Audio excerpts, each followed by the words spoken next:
Bonjour à toute la communauté. Nous allons reprendre avec l'aide de la chaîne les Shiurim. Nous sommes le vendredi, Yom HaShishi.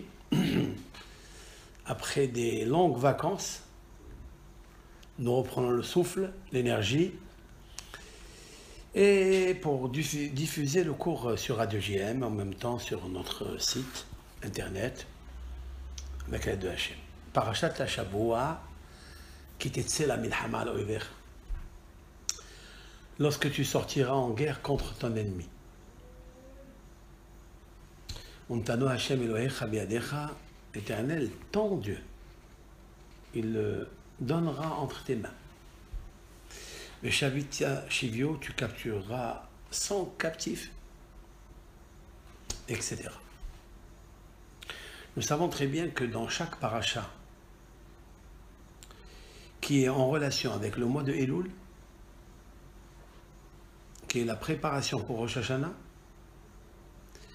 pour être Zoché le Yom Hadin, mériter le grand jugement, le grand pari, il nous faut savoir que il y a un remez dans la paracha sur le mois de Elul. Le mois de Elul, dont le signe zodiacal est Vierge, dans le ciel, Akadosh Baruch Hu a gravé ce signe. Il correspond à une fille, une femme, Betula, vierge. C'est un signe qu'il nous faut acquérir une virginité spirituelle propre, nouvelle feuille de route blanche. On ne peut pas écrire le verdict de Rosh Hashanah sur une page écrite et effacée. Il nous faut écrire le verdict de la paix, du bonheur, sur une page vierge, blanche, lumineuse. Comme disent nos sages, ça ne ressemble pas à un enfant qui étudie quand il est jeune ou quand il est vieux. Quand il est jeune, il écrit sur une page blanche. Et quand il est vieux, il écrit sur une page effacée. Tout d'abord, on ne peut pas écrire. Et en plus, il y a une qui empêche la luminosité de l'autre. Chaque Ben Israël doit réouvrir une nouvelle feuille de route. Une nouvelle page. Il lui a été donné la possibilité de le faire. D'ouvrir une page et d'oublier l'ancienne. Après des longues vacances, on revient à la Teshuvah. Il nous faut passer toujours, comme disent nos sages, par la chute. Il faut toujours une trébuche. Cette trébuche crée des embûches, crée des difficultés de perdre le libre arbitre de la Teshuvah. Parce que on se dit, puisqu'on a choisi un autre libre arbitre, celui de ne pas étudier la Torah pendant les vacances, celui de ne pas faire attention à ce que nos oreilles écoutent, nos yeux voient, nos pensées pensent. Puis nous avons pris un élan négatif. Nous sommes tombés, nous avons chuté. Mais il est nécessaire de tomber et de chuter. C'est obligatoire. Pourquoi c'est obligatoire? C'est pas obligatoire, c'est-à-dire qu'il faut le faire a priori. Non. Ça veut dire que tu ne peux pas reconnaître la lumière de Rosh Hashanah et le salut du Yom Kippourim, qui est le pardon, sans connaître la faute et le piège où tu es menotté. Il faut descendre dans les profonds des abîmes pour connaître la force de la lumière que tu possèdes, que tu peux acquérir, que tu n'as pas encore eu la volonté d'acquérir. Hachamim disent Ilole nafalti lo kamti, ilole yashavti bahoshech lo haya Hashem orli. J'explique. Il est marqué un verset Al tismehi oyavtili ki nafalti kamti. Al tismehi, Si je ne tombe pas, je ne me relève pas. Si je ne siège pas à l'obscurité, je ne peux pas voir la lumière. Ça veut dire que c'est impossible de passer à la lumière, de reconnaître le bénéfice de la lumière, le salut de la lumière, de la teshuva, du rapprochement de Dieu, sans passer par l'obscurité, par la chute. La chute, je pourrais l'intituler ce cours, la chute est le coach pour la teshuva. Autrement dit, que le meilleur professeur que tu peux avoir dans ta vie, c'est celui de la chute. Pourquoi? Parce que la chute est quelque chose qui amène l'homme à la raison, qui amène l'homme à la lumière, qui amène l'homme à la dignité. Alors, il ne faut pas bien sûr faire exprès de chuter, mais il est dit qu'un tzaddik, il tombe 7 fois avant de devenir tzaddik. Est-ce qu'il tombe? Ça veut dire qu'il fait exprès de tomber? Non. Cela veut dire qu'il lui est nécessaire cette chute-là, cette trébuche. Le Sava de Novardok, il l'a exprimé autrement. Dans son livre intitulé Madrigata Adam, Ve'amirchol or bahir. Et le mirchol, c'est-à-dire la trébuche, est une lumière claire. Nous allons avec l'aide de Hachem profiter de cette lumière dans ce mois-là. Dans la paracha de Kitetse, la Milhama, la Torah va reprendre ce refrain, la sortie en guerre, à plusieurs reprises. Par exemple, au début, comme on l'a cité, et puis dans le chapitre 23, verset 15, il est marqué comme ça. Qui Adonai Elohecha, car l'Éternel ton Dieu. Mithalech bekerev mahanecha. Mithalech, ça veut dire il marche. Bekerev mahanecha, au milieu de ton camp. Lehatzilcha, pour te sauver. Velatet oivecha lefanecha. Et de poser, de mettre tes ennemis devant toi.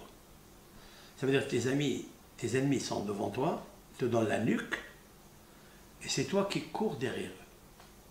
Ça n'est pas toi qui donnes la nuque à tes ennemis. Quand on parle ici des ennemis, ce sont les ennemis idolâtres, qui veulent littéralement faire oublier le nom de Hachem. Il faut que tu saches, Ben Israël, que le nom de Hachem, il est à l'intérieur de toi. Bekerev bahanecha.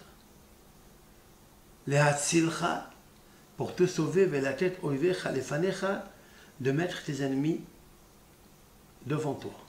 Vehaya mahanecha kadosh, sauf que ton camp, là où Hachem siège, il doit être séparé ici de toutes les impuretés, que ce soit impureté spirituelle ou saleté, excréments, urine. Lorsqu'il y a des saletés dans ton camp, tu ne peux pas prier. Il est interdit de passer devant des égouts, donc c'est un endroit qui est sale, et lire, chuchoter des livrets Torah. Les livrets Torah sont les paroles de Hachem, donc Hachem s'y trouve. Alors tu ne peux pas lire la Torah devant la puanteur des égouts, qui est physique, et aussi spirituelle, c'est-à-dire les mauvaises pensées du cœur et les mauvaises pensées de l'esprit. Alors il te dit, Ve'aya mahanecha kadosh. Tu dois préparer ton camp à recevoir Hachem à l'intérieur de ton sein, afin que Hachem il te protège de tes ennemis. Velo yira'e becha erva davar. Velo yira'e becha erva davar. Et il ne doit pas y avoir en toi la nudité de la chose. Veshav meharecha, parce que l'Éternel, il va se retourner, il va te donner le dos. Et si l'Éternel te donne le dos, alors tes ennemis seront devant toi. tu donneras le dos à tes ennemis, donc ils seront devant toi. Voilà ce que le verset nous dit.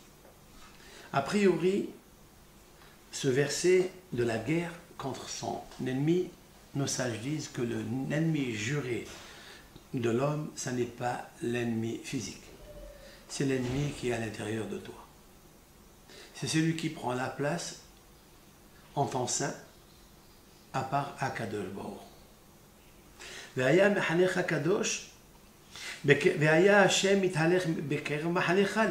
se promène à l'intérieur de toi si tu as libéré la place pour Hachem.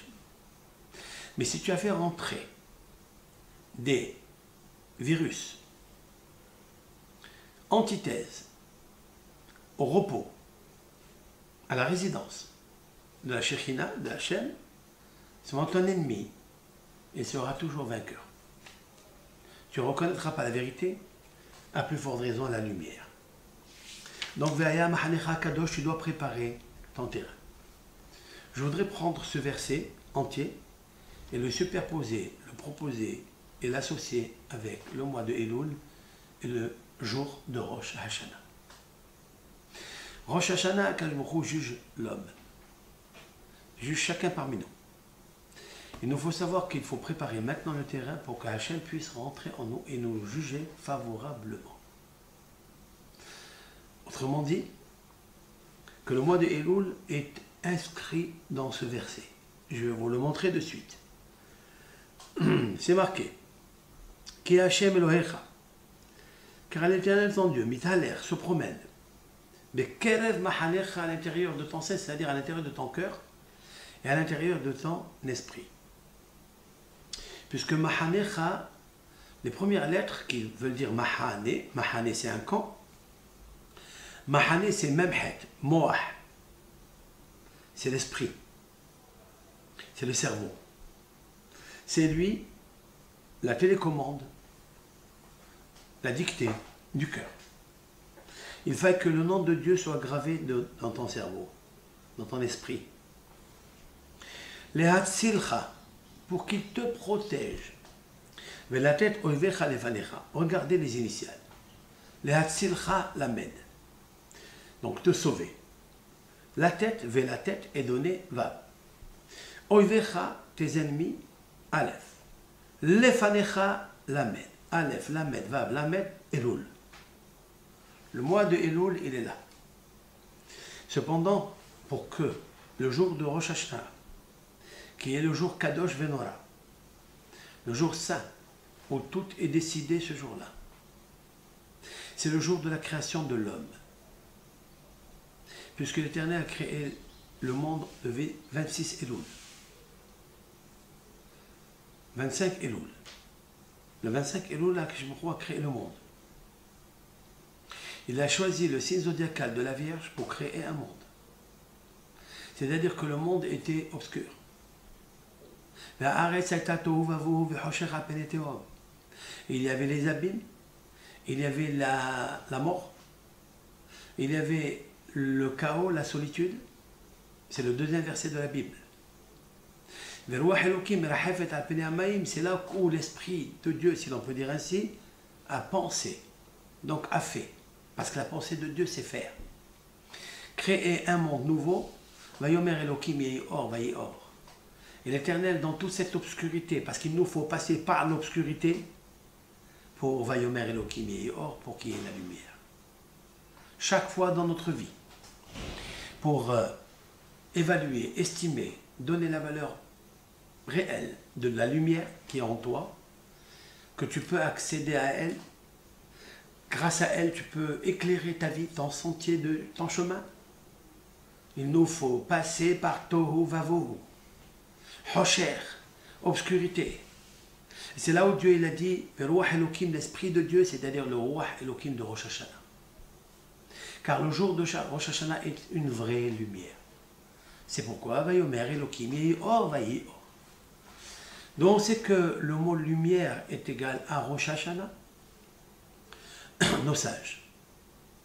À propos du verset que l'on lit tous les jours de Elul,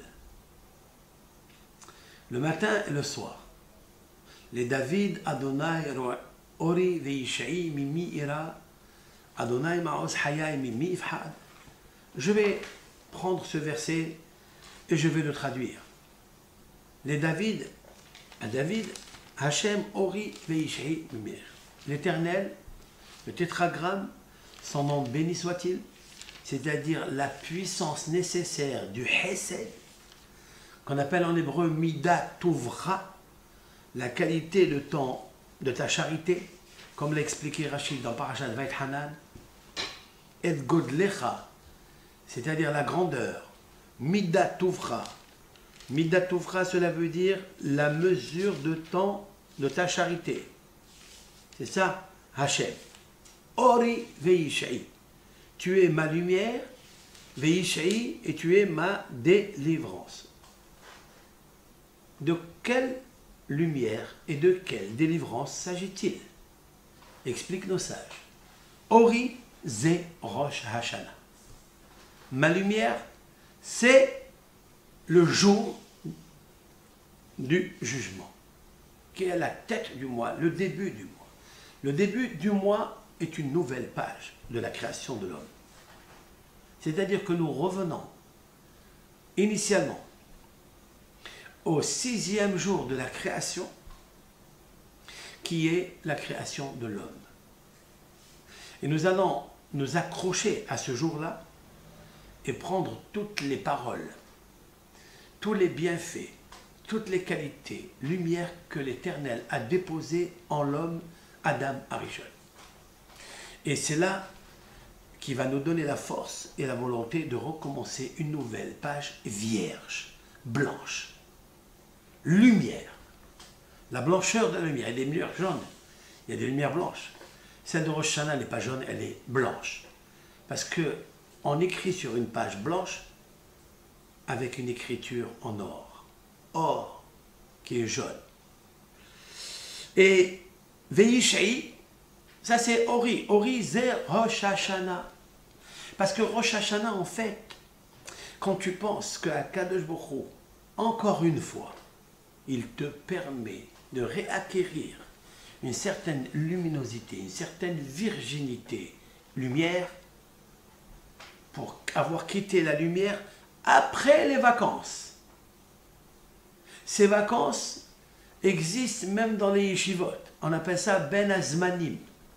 Entre les temps avant les vacances et après les vacances, c'est-à-dire Rosh Chodesh Elul, les jours redoutables, les jours de la Teshuvah, de la sincérité, de la reconnaissance de Hachem Yitbarach, de l'Éternel. Il nous faut savoir qu'Hakadosh Baruch Hu, il remet encore une nouvelle page blanche.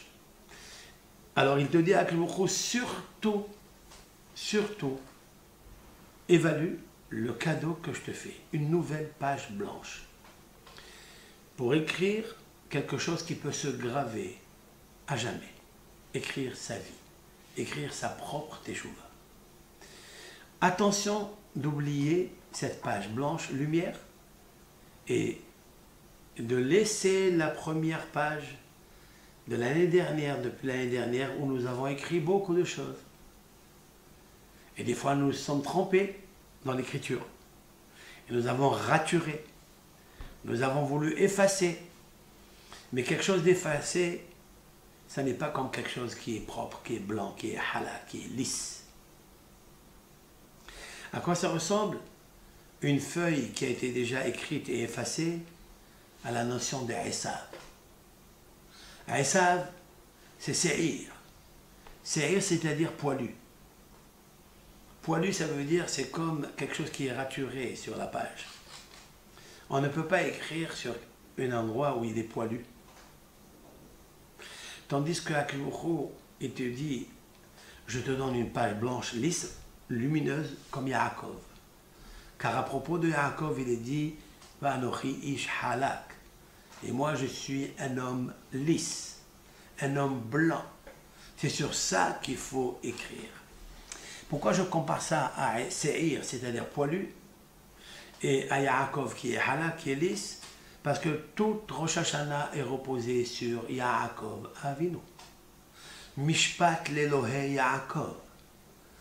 c'est le jour où l'Éternel, Dieu de Yaakov, juge le monde entier. Pourquoi Yaakov? Parce que Yaakov, c'est Ish ha-Emet ve Ish ha-Torah. Yaakov, il est l'homme de la vérité. C'est celui qui a toujours scruté la page blanche pour évacuer toutes les choses, les paroles écrites et effacées. Il a toujours fait une résurrection de pages blanches, lumineuses, propres, vierges, comme le signe zodiacal Betouda. Ça, c'est Yaakov Avinu. Tandis que Esav, c'est le Satan. Le Satan, il veut que tu restes avec les pages écrites et effacées. Il veut. Parce qu'il sait qu'avec ça, tu ne pourras jamais obtenir un jugement favorable. Un jugement de Hachem, de la paix, où il est écrit de Aleph jusqu'à Tav, Sha'are Ora, les portiques de la lumière. Et à la fin, Sha'are Teshuvah. On commence par le Aleph. Hachem il-Barach, à Rosh Hashanah, on va dire, ouvre-nous grâce à la Teshuvah des portes de lumière. Et à la fin, en passant justement via les 22 lettres de l'alphabet, nous passerons l'avant-dernière à la Tefillah, à la prière, et la dernière à la Teshuvah, Aleph Tav. Pourquoi on commence avec Sha'are Ora, des portiques de lumière? De quel portique de lumière s'agit-il? Eh bien, il s'agit justement, effectivement, de ces pages lumineuses, nouvelles, vierges, qui sont appelées les portiques de la lumière. Et c'est là où il faut écrire la page de la vie pour l'année prochaine. Et comment on arrive à ça? À la Teshuvah. Ouvrons-nous toujours les portiques de la Teshuvah, qui est le dernier mot par la lettre de l'alphabet Tav, Teshuvah. Et c'est comme ça qu'on peut quitter les pages de Esav, des pages écrites et raturées, effacées, dont on ne peut plus écrire une Teshuvah dessus. On ne peut plus placer un acte, un geste, une tzedaka sur Niyar Mahouk, sur une page qui est effacée. Maintenant, la question qu'il nous faut comprendre, est-ce que la Teshuvah que Hachem Yitbarach nous propose tous les jours, il nous faut faire toujours la Teshuvah? Comme l'a dit Rabbi Eliezer ben Orkanos, Rabbi Eliezer Agadol, a dit à ses élèves, donc il parle à Rabbi Akiva, à Rabbi Tarfon, Rabbi Meir Baal HaNes, Rabbi Shimon Bar Yochai, qui était très jeune, il leur dit, Shuv Yom Lifnei Mitadar. Reviens à Hachem, reviens à la conscience, reviens à l'amour, reviens à la volonté un jour avant ta mort. Les élèves se sont interrogés.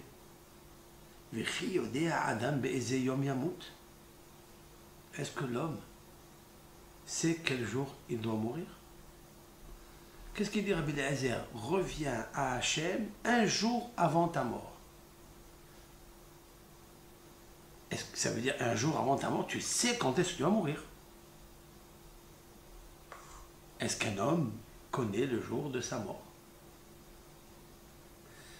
Alors il leur a dit, à plus forte raison. Yashuv Hayom, Shema Yamut le Mahar.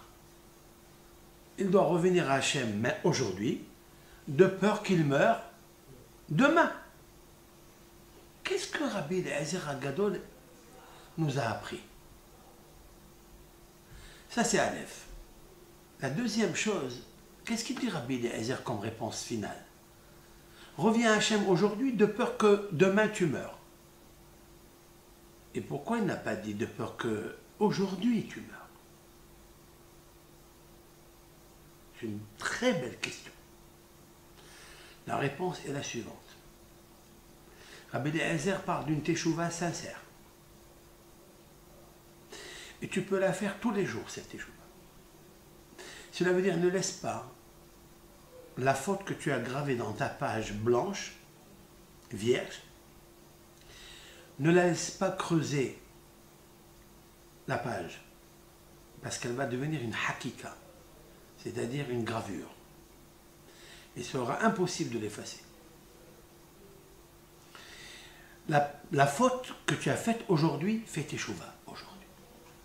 De manière à ce qu'elle, lorsque tu vas effacer, ça ne sera pas raturé. Si tu fais une teshuva comme ça, je te promets que tu ne meurs pas aujourd'hui.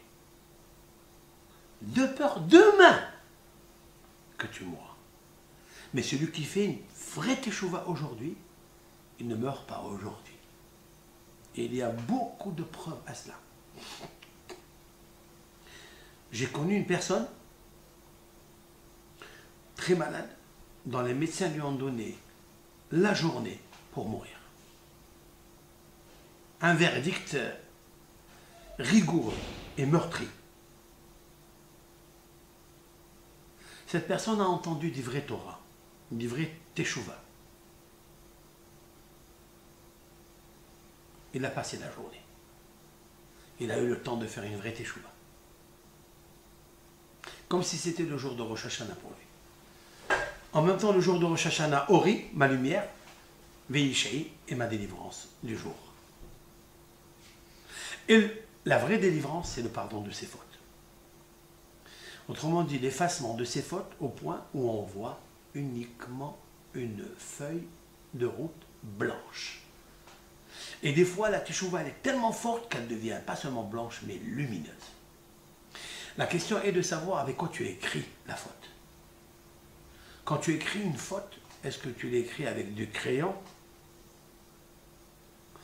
ou tu l'écris avec du sang? Couleur. Quelle différence qu'il y a entre le crayon et le sang, c'est que le crayon s'efface facilement et il ne laisse pas de traces. Tandis que si tu écris avec de l'encre, ou tu écris avec du sang, c'est encore plus grave. C'est très difficile d'effacer.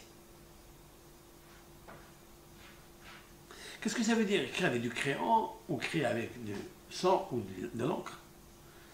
Quelle est la densité, l'intensité de la gravité de la faute? Plus la faute elle est grave, plus la gravure est profonde. L'effacement de cette faute, elle est plus difficile.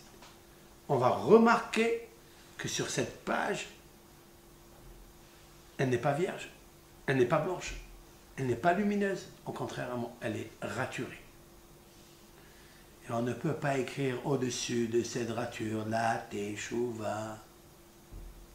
Ça, si tu l'écris avec le sang, qu'est-ce que ça veut dire avec le sang?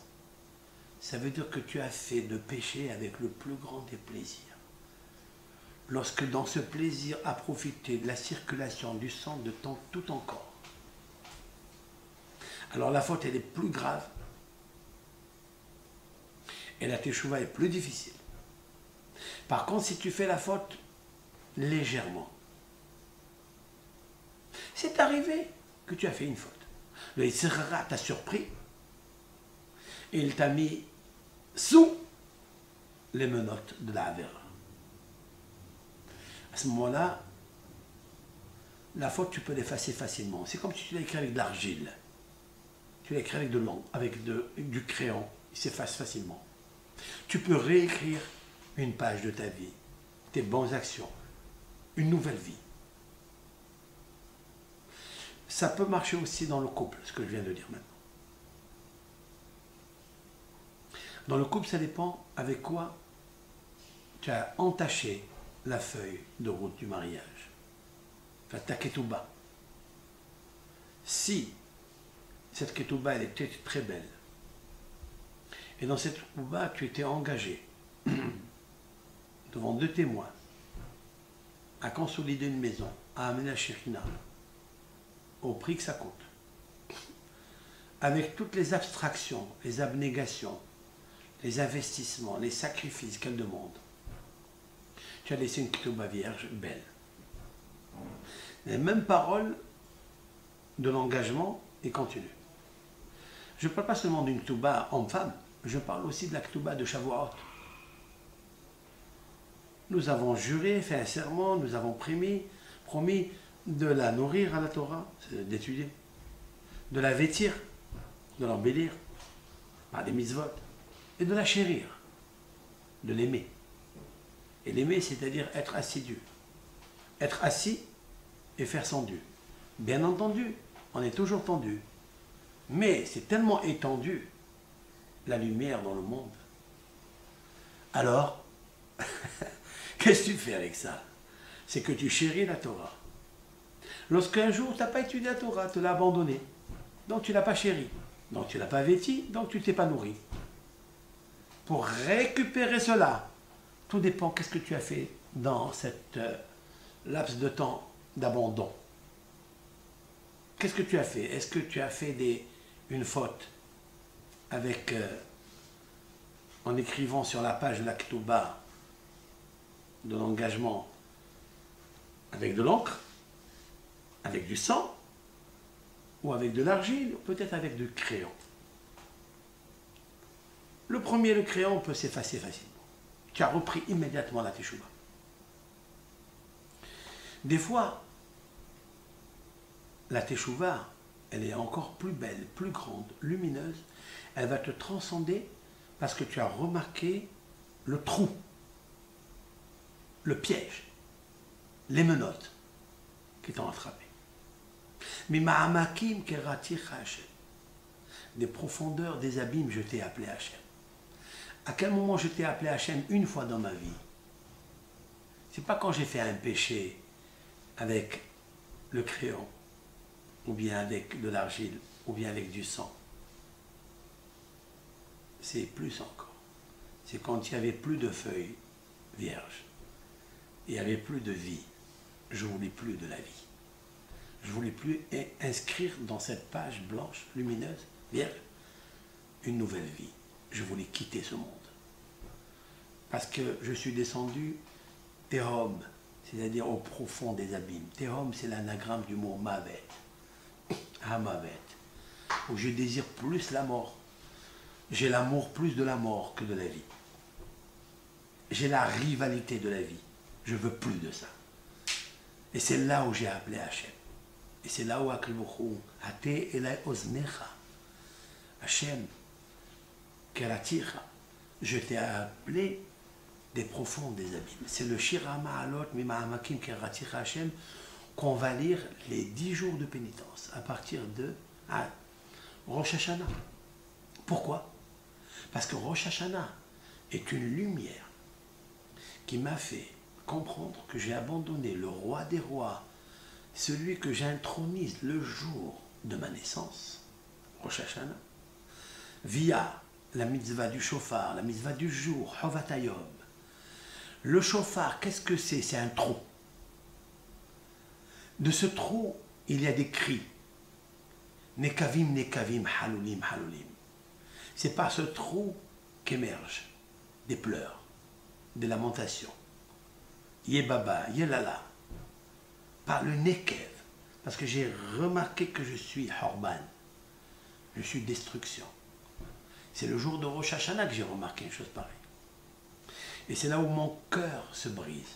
Parce que le souffle qui passe par la bouche, donc qui vient des poumons, qui vient des 5 lobes des poumons, qui vient du cœur, il passe par un trou un petit, mais qui s'élargit dans le chauffard. Parce qu'il nous faut toujours, pour s'élargir, passer par un trou. C'est l'affaire du trou. Et c'est ça qu'il faut trouver, comme la Teshuvah. C'est-à-dire appeler à Akadosh Baruch Hu Mima'amakim, des profondeurs de ce trou, de ce ravin où tu te trouves. Et des fois, la Teshuvah, elle est plus grande parce que tu fais réaliser la lumière que tu as perdue et la lumière que tu réalises qui est posée le jour de Rosh Hashanah. C'est ça que David Ameller dit dans ce psaume que nous lisons pendant 40 jours. Les David, Adonai, l'Éternel, c'est-à-dire la miséricorde. Tu m'as donné la chance d'être Ori Veishaï. Ori, ma lumière à Rosh Hashanah, et chérit ma délivrance parce que tu me pardonnes mes fautes 10 jours après. Mais pendant ce Rosh Hashanah, je dois réaliser que je suis un nouveau-né qui passe à travers le chauffard, parce que le chauffard s'inscrit Shafir. Shafir, c'est le bébé. C'est ce bébé qui sort de la matrice de la vie, le jour de Rosh Hashanah, puisqu'il est né le jour de Rosh Hashanah, et il pleure comme un bébé qui pleure. Et il dit tout.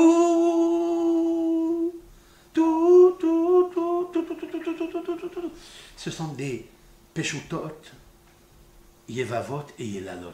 Ce sont des lamentations. Seulement les lamentations, ce n'est pas des lamentations de pleurs, c'est en fait tressaillir de joie.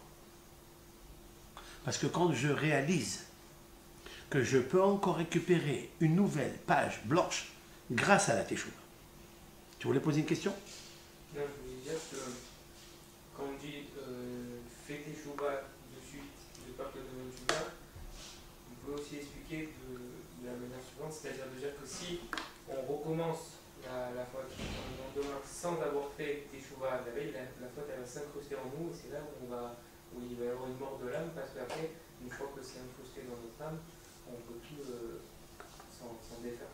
Ça va faire un truc qui est indélébile, une tâche indélébile. Mais je te demande, Diane, est-ce que quelqu'un qui fait une tâche indélébile, est-ce qu'on peut l'effacer grâce à la teshuva ou pas?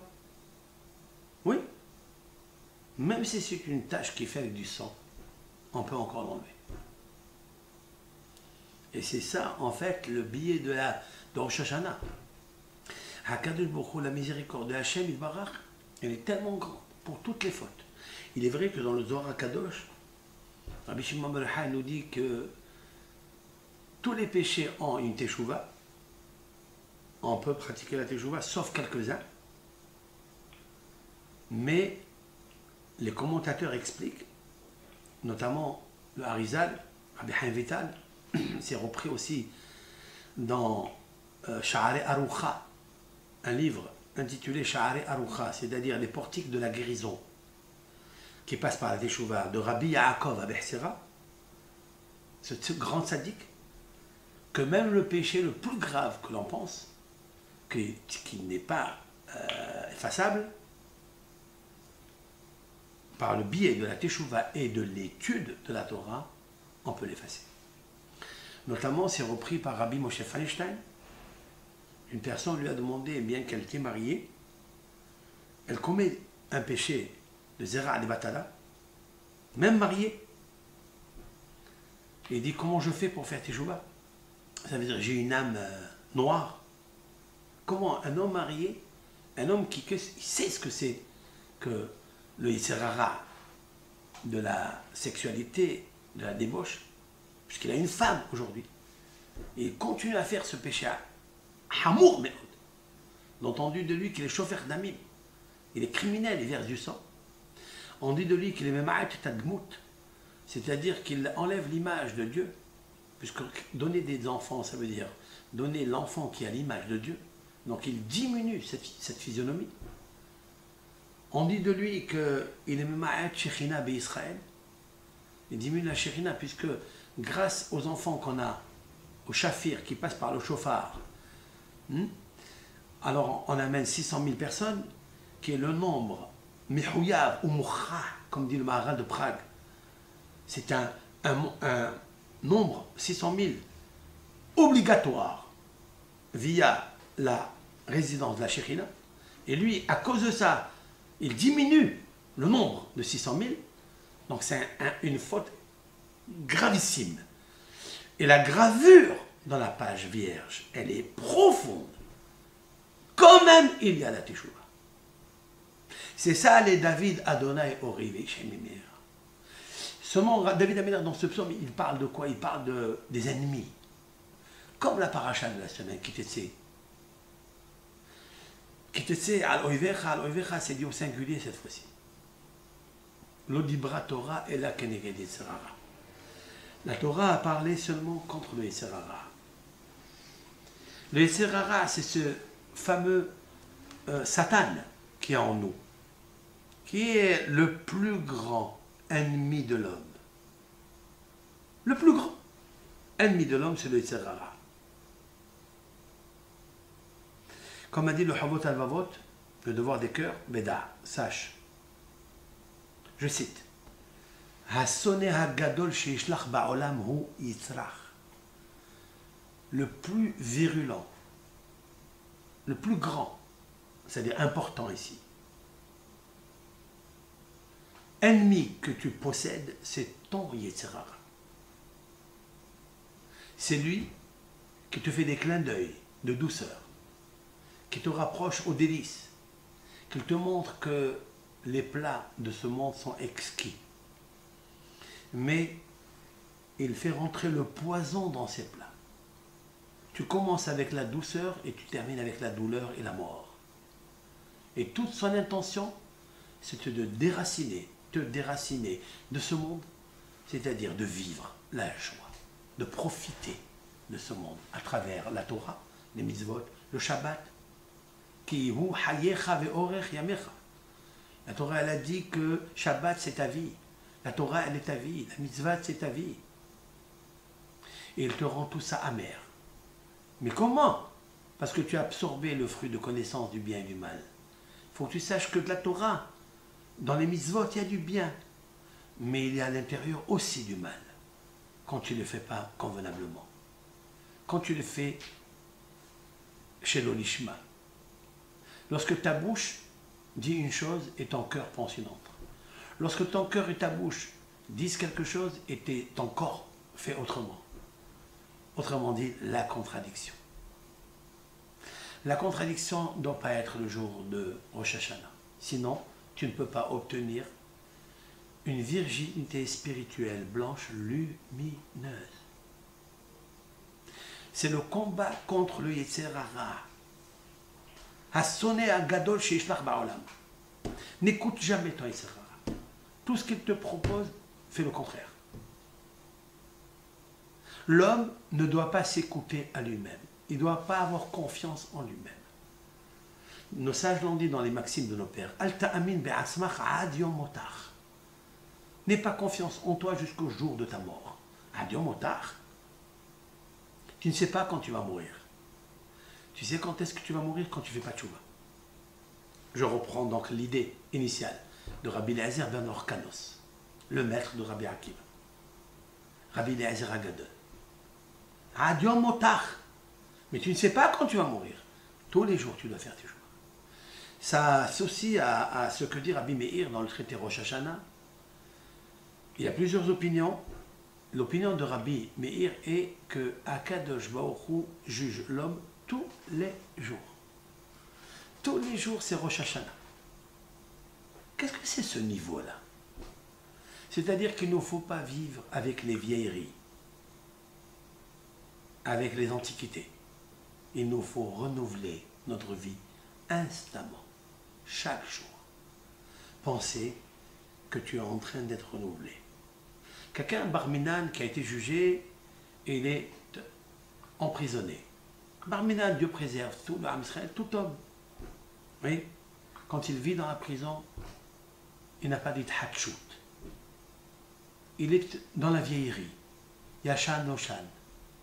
Il dort, hiberne dans l'ignorance. Il attend. Parce qu'il a perdu la lumière. Il a perdu le libre arbitre. Parce que grâce au libre arbitre, je peux me racheter.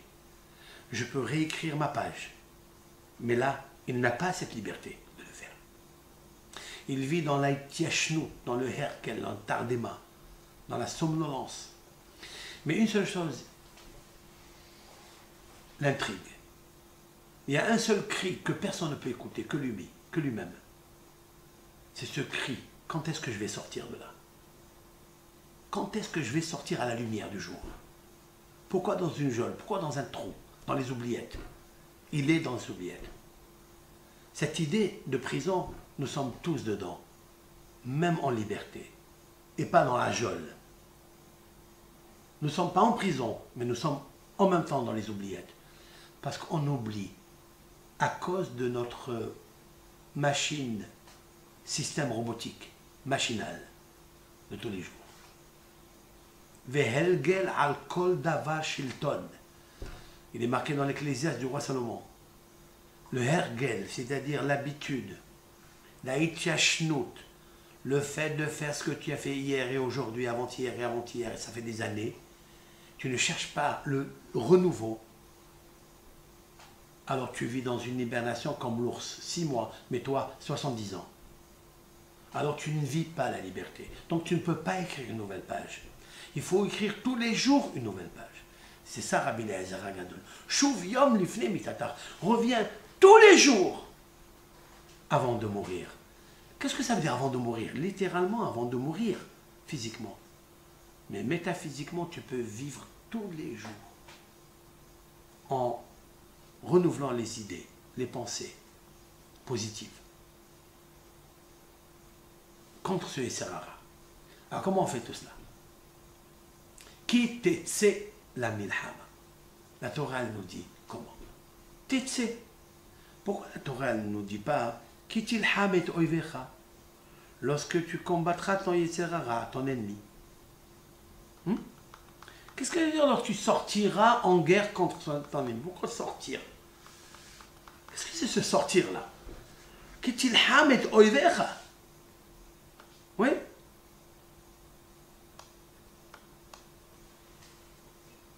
Pour lutter contre ce Yetzer-Hara, la Torah nous donne la feuille de route, comment faire. Tetse. Je cite ce que dit notre maître Sidna, Hamekubala Elaki Hamloban, Rabbi Yaakov Abessera, dans son livre Pituhi Hotam. Tetse Rachetevot. Les initiales, la Torah, via le Remez, elle te marque 3 lettres de l'alphabet.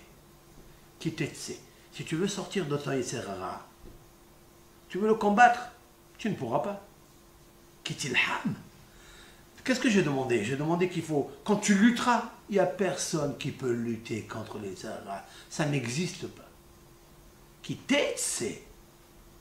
Quand tu sortiras de ton Yetzer-Hara, alors tu l'as combattu. Comment on sort? Tav, tefilin. Le Rav dit tefilin. Tous les jours, tu dois poser les tefilin pour les hommes. J'ajouterai pour les femmes et pour les hommes, tefila. La prière. La prière, c'est s'adresser à Akadosh Baruch Hu et lui dire à Akadosh Baruch Hu, j'ai une prière à te faire, au-dessus de toutes mes prières. C'est laquelle? C'est même si j'ai demandé quelque chose.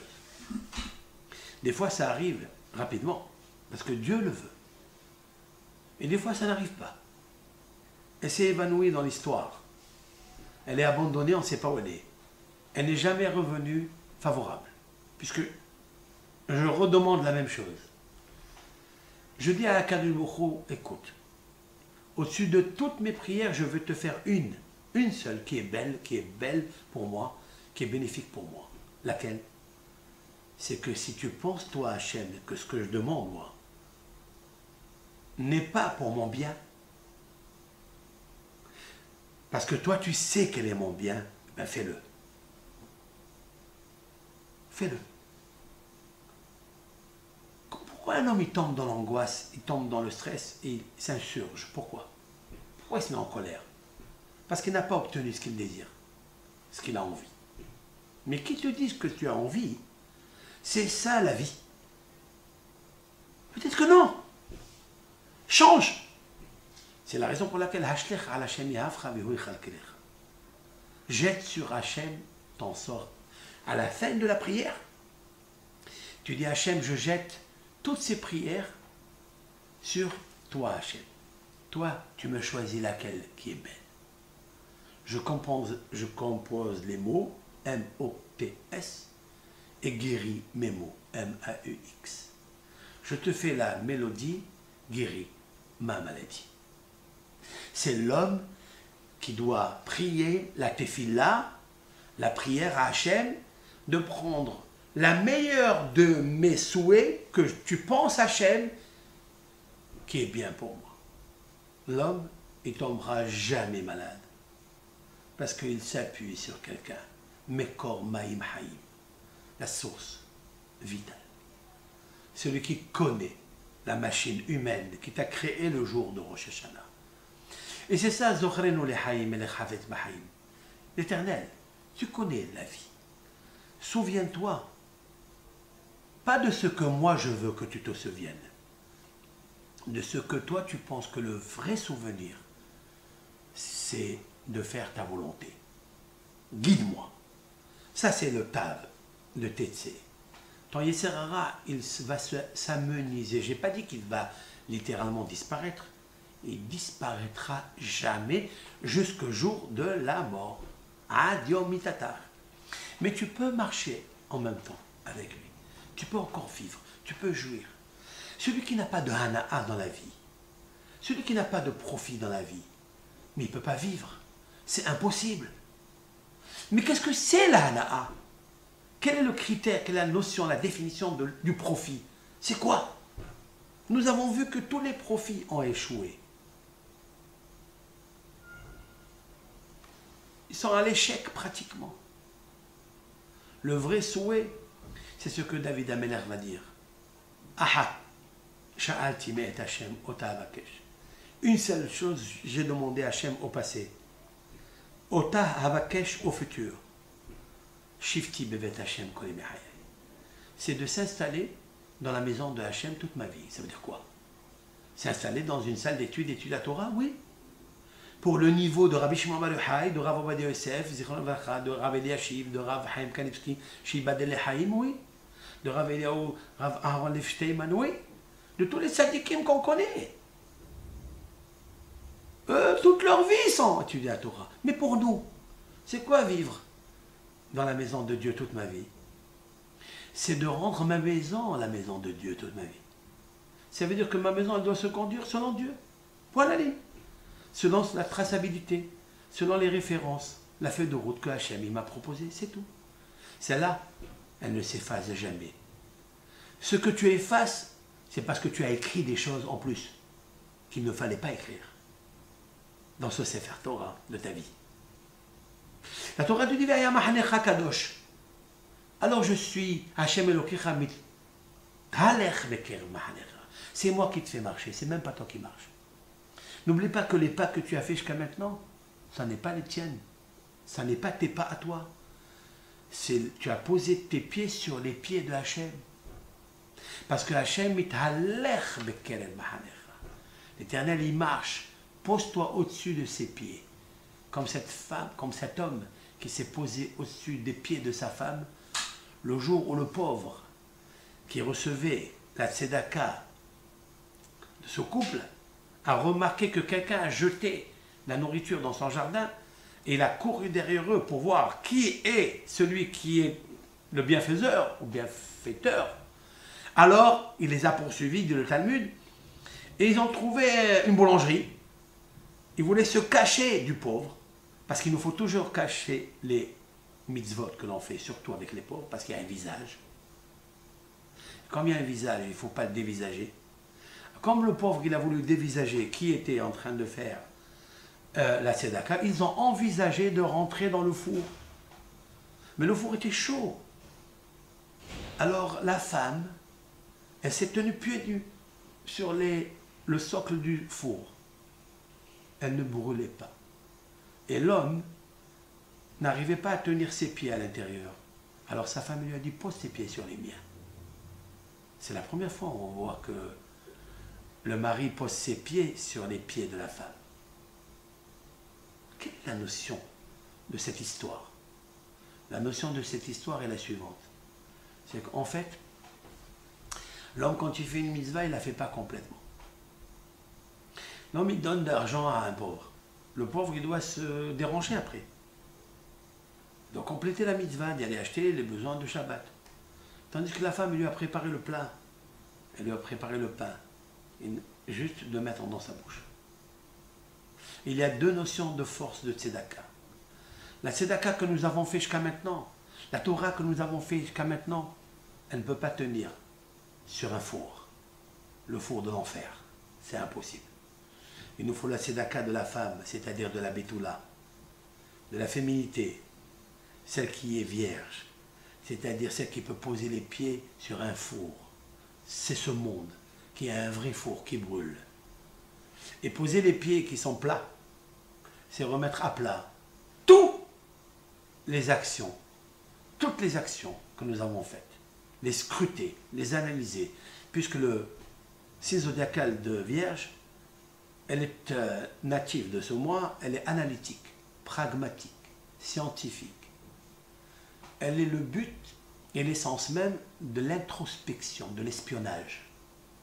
Puisque le mot Elul, dans le Targum Onkelos, a expliqué, notamment dans le livre Bnei Sachar, il est tiré de Viatoru, espionné, à propos des explorateurs, des espions. Il est dit là-bas, la traduction araméenne de Onkelos, Vi alelun. Et ils espionneront. Alelun est tiré le mot Elul. Elul, c'est l'espionnage, mais pas l'espionnage de l'autre, l'introspection de l'autre, analytique pour l'autre. Ça, c'est un tic. C'est l'espionnage de soi. C'est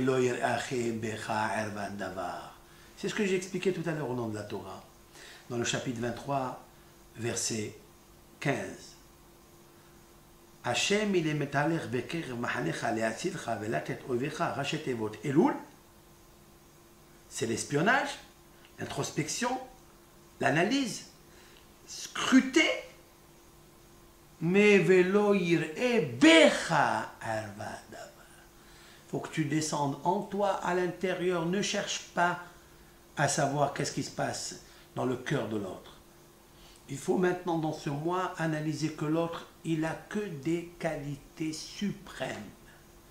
Le juger avec bienveillance, avec un bon regard. L'autre, il est zakai, il est innocent, et toi, entre guillemets, tu n'es pas innocent. Je ne veux pas dire que tu es fautif, tu es condamné de préserve. Mais pas innocent. Il faut que tu ailles chercher. Et plus tu es grand en Torah, et plus la lumière de la Torah va pénétrer comme une pile lumineuse. C'est la Neshama. Elle grandit. Elle devient les David Adonai Ori. Elle devient ma lumière. Pour descendre dans le chaos, dans le Touvavou, dans le Hosher, dans le Théom de soi, pour faire sortir la lumière de Rosh Hashanah et le salut, la délivrance, le pardon d'une feuille blanche à la Neila, le jour du Kippour. Tu voulais dire quelque chose? Oui, je veux dire que le TT, c'était le matériel de Théamen, quand tu croiras. Ta'amin, c'est-à-dire croire. Avec les... Très bien. Quand tu sortiras faire tes choix, quand tu sortiras en guerre contre le Israël, tu sois ma'amin. Sois ma'amin bachem. Alors, Rabbi Yaakov ben Sera, il ajoute, c'est vrai, ça c'est le tab, le tzaddik be'emunato yehye, c'est ce que tu viens de dire maintenant, parce que ceux qui sortaient en guerre étaient tous des tzaddikim. Le jour de Elul et les Slihot, qui sont des moments propices au Rahamim, c'est-à-dire, Rahamim c'était un rehem. C'est quoi un rehem? C'est la matrice. C'est une nouvelle matrice qui donne un nouveau bébé, un nouveau nourrisson. On en parle via l'obtention du pardon. Même si tes péchés sont rouges comme le pourpre écarlate, et c'est là, tes péchés sont comme le rouge, c'est-à-dire le sang, qui sont gravés dans ta feuille de route blanche de la vie, de cette année, de Rosh Hashanah dernier, Kasheleg Yalbinu, je les rendrai blancs comme la neige. C'est-à-dire que la Teshuvah est considérée la blancheur. Mais comme j'expliquais, tzaddik, il faut que tu arrives à être tzaddik. Comment on arrive à ça? Par la Emouna. Maintenant le Aleph, Hot. Aleph c'est Hot. Hot, c'est le signe. Dans l'homme, Ben Israël, il y a deux signes. Celui des téphilines, il l'a dit déjà, on doit vérifier nos téphilines. On doit vérifier nos mezuzot. Comment? Maintenant, le hot, c'est le Brit Mila, de faire teshuva sur les péchés, les fautes qui ont entraîné la Havera qui a souillé le Brit Kodesh et le hôte du Shabbat Kodesh. Parce que la vraie Teshuvah d'un juif, je vais vous le dire de suite, et ça d'après tous les kabbalistes et tous les poskim, c'est le jour du Shabbat. Le Shabbat, s'il est réalisé convenablement, Akadosh Baruch Hu, il est mohel. L'Éternel, il pardonne toutes les fautes. Comme c'est marqué, Shomer Shabbat, Meha le lo, Mahul lo. Nos sages disent que celui qui est Shomer Shabbat, Kedat Meha le lo, comme celui qui le profane, Antikre Meha le lo, n'épelle pas celui qui le profane, mais celui qui est pardonné par lui, par le Shabbat.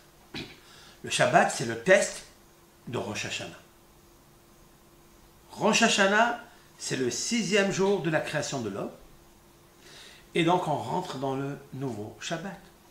Grâce à cette Teshuvah, nous pouvons rentrer dans le nouvel ère de Yemot HaMashiach, qui, Be'ezat Hashem, en travaillant convenablement la Teshuvah, comme l'a expliqué Rabbi Meir Ba'alanes, Yahid, She'asa Teshuvah, un singulier, une personne qui a fait une vraie Teshuvah, Mohalin lo, on lui pardonne à lui, Ulchol ha'olam kulo, et au monde entier. Cela veut dire quoi? Cela veut dire qu'une sincère Teshuvah d'une personne en se rattachant à Kadosh Baruch Hu, en écrivant une nouvelle page vierge, il peut mériter un bon Elul, il peut mériter un bon Rosh Hashanah de lumière et un bon salut pour tout le monde entier. Comment est-ce possible qu'une personne fait Teshuvah et le monde entier va récupérer le pardon? Yes. Pourquoi? Parce qu'on n'a pas imagination. Qu'est-ce que c'est la grandeur et l'importance de la Teshuvah? Alors la Teshuvah, c'est une grande dimension nécessaire, vitale à l'homme. Ça n'est pas seulement celui qui a fauté, il fait Teshuvah pour réparer. Non, ça n'est pas une réparation. C'est une nécessité vitale pour le monde. Le monde ne peut pas évoluer sans la Teshuvah. C'est impossible. Et la preuve, la Teshuvah est née. Autrement dit, que l'Éternel a créé le process de la Teshuvah avant la création de l'homme. Donc, si l'homme n'est pas là, il n'y a pas de faute, oui, il n'y a pas de mitzvah. Et la Teshuvah est là. Donc, dans la notion de Teshuvah, il y a des sodot illa'in metukin. Rabbi Yaakov Abechsera a écrit un livre que sur la Teshuvah, Sha'are Arucha, les portiques de la guérison par la Teshuvah. Et nous ferons tout au long de ces cours, avec l'aide de Hachem, Rabbi Yaakov Abechsera, en ajoutant bien sûr quelques cerises, quelques friandises, quelques marchandises de lumière sur cela. Shabbat Shalom à toute la communauté et à tout le Ham Israël qui nous écoute, qui nous voit. שהקדוש ברוך הוא ימחול לכל עם ישראל, שיחזור בתשובה שלמה, תשובה אמיתית, une תשובה véridique, une תשובה sincère. Et הקדוש ברוך הוא nous aidera בעזרת השם. Car il est dit dans le Talmud, Gedola Teshuvah Shemagaat Ad Kisei HaKavod. La Teshuvah, elle est importante, qu'elle peut arriver jusqu'au 30e, c'est-à-dire le monde de la création. Ça veut dire que la Teshuvah fabrique une nouvelle créature en toi. Voilà ce que ça veut dire la Teshuvah. Kol Tov, Shabbat Shalom. Dans cette émission, Remez, allusion, sans illusion.